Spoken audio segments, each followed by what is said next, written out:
They didn't betray you at work. They didn't stab you in a back alley or leave you stranded among strangers. They did it at the dinner table, with the smile on their face and warmth in their voice while passing you the bread.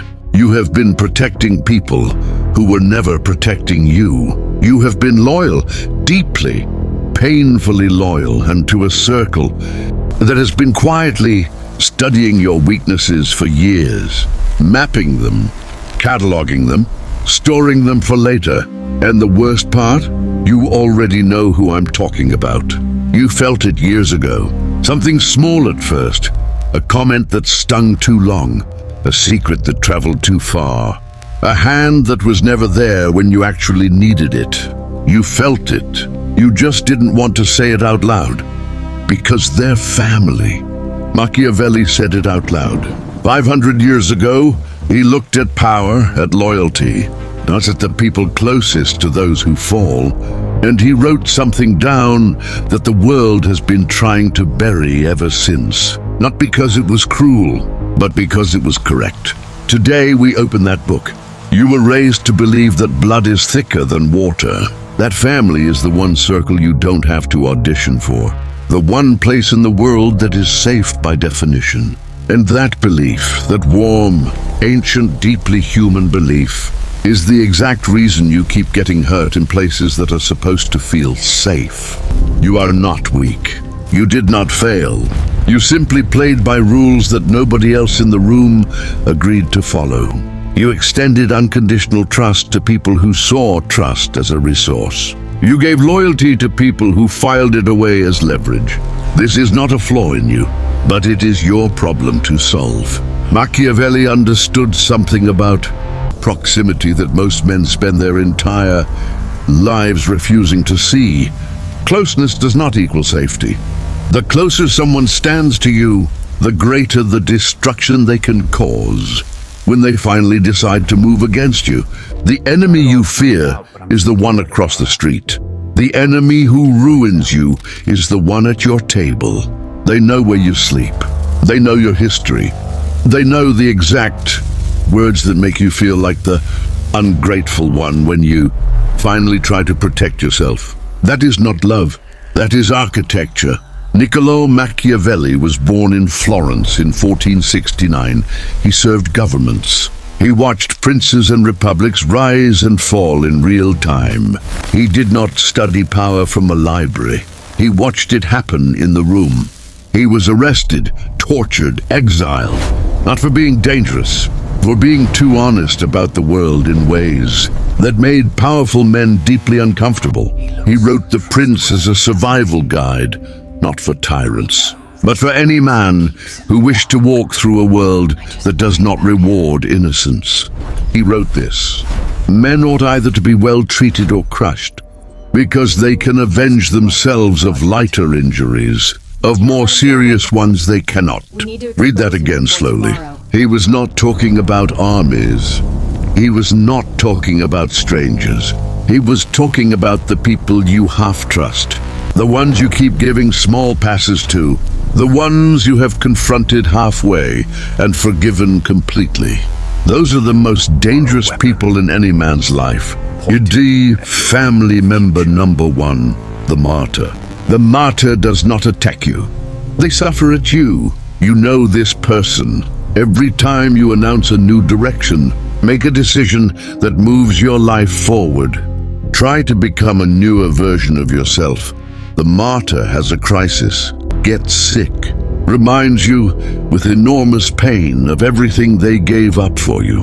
And you stop because you were trained to stop. Because guilt was the first language they ever taught you to speak. Here is the mechanism beneath it. The martyr discovered early that suffering is power, not strength, not happiness, suffering. Your guilt is the return on their investment. Every time you pull back from your own progress to manage their pain, they are rewarded. And rewarded behavior always repeats. They may not be doing this consciously. Most are not, but conscious or not, you still stop, you still shrink. The result is identical. What you begin doing today, when the martyr performs suffering, You respond with calm acknowledgement and zero rescue. I hear you. I know you'll get through this. Then you continue with your plan. Compassion without sacrifice. Presence without surrender. You are not abandoning them. You are refusing to be permanently held hostage. Drop this in the comments. I will not shrink to make you comfortable.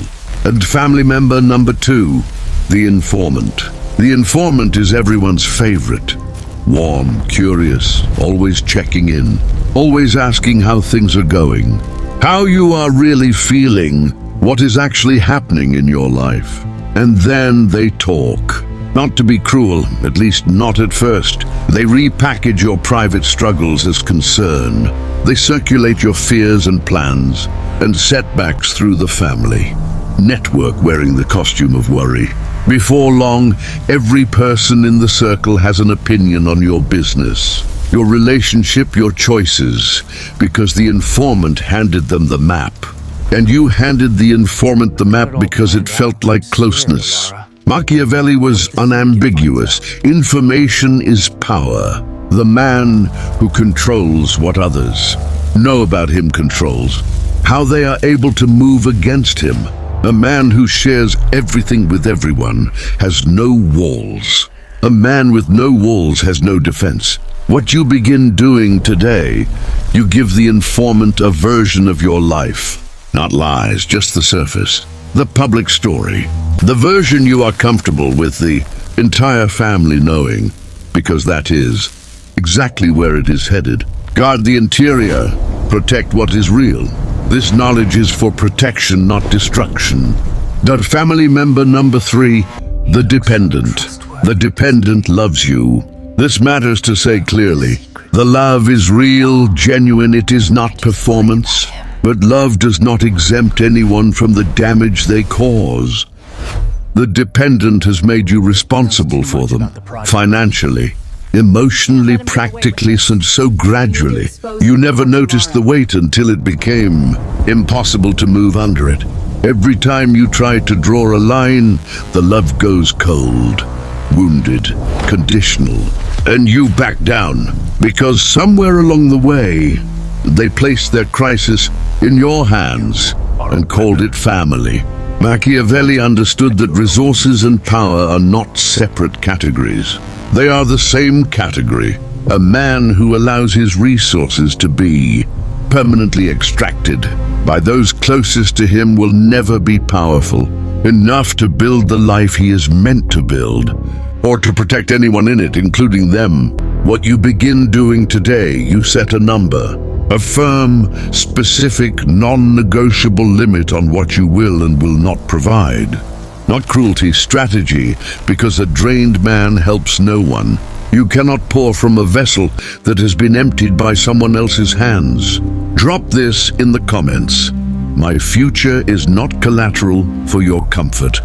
And family member number 4, the Underminer.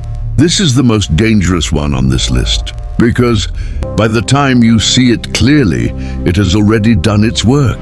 The Underminer smiles at your face and questions your ability in other rooms. They praise you in small, measured doses in public and plant seeds of doubt about you in quiet conversations. They say things like, I just worry about where he's headed. I really hope it works out for her this time. Sentences that sound like love and function like sabotage. They are not jealous in the traditional sense. Jealousy implies they want what you have. The Underminer does not want what you have. They want you not to have it. That distinction matters enormously. And the reason it works is the same reason it is almost impossible to fight. It is never direct. You cannot confront a whisper. You cannot defend yourself against a sentence that was never said to your face.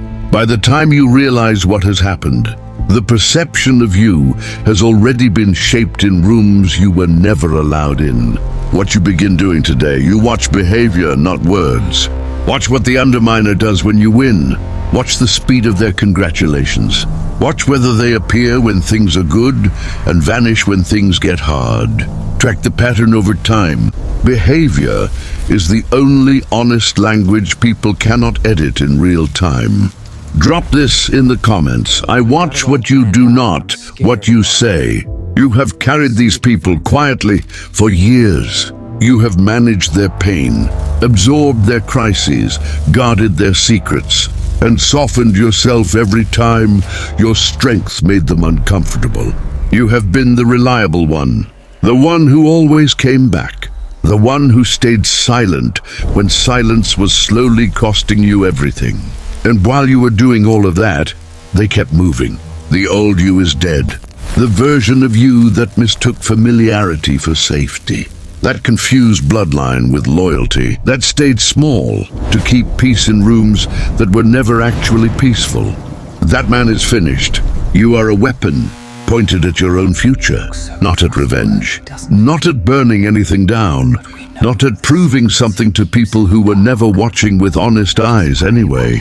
At your future, at the life that has been waiting for you on the other side of every boundary you were afraid to set, every truth you were afraid to speak, every room you were afraid to finally walk out of. You belong to no one, not to guilt, not to family mythology, not to a story about who you are that was written by people who needed you to stay inside it.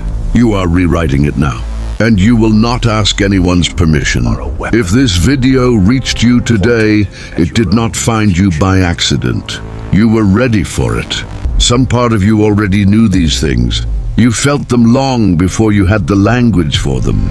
You just needed someone to say it directly, without softening the edges, without telling you to be more understanding, when what you actually needed was to understand. That is what this channel does. If you want to keep going, if you want the next layer of this, subscribe. Not for my numbers, for your knowledge. Because what comes next goes deeper. We are not done here. Leave your answer in the comments right now. Which of these 4 family members have you encountered? And what did it cost you before you finally saw it clearly?